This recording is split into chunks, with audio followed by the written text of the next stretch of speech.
You might have seen that 2 umpires have been stood down from the elite panel, or have moved on from the elite panel. I think in Joel Wilson's case, it's just taken an awful lot of time. One thing I noticed when I started betting in cricket is how often the market will fluctuate when Joel Wilson is umpiring. When he gives a decision, usually you would just, the market would move for the wicket. When it's Joel Wilson, there's like a hesitation sometimes, especially from the big syndicates, because they're like, are we sure this is going to be out? And I don't have the exact numbers, but I think it's around 34, 35% in 2004 that his decisions were overturned. He's been a poor umpire for a very long time. And I don't like slagging off umpires.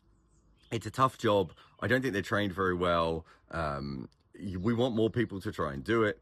And I think there's huge problems at the lower level, which is why we don't always get great umpires at the top. And umpiring is so much better now than it has ever been before.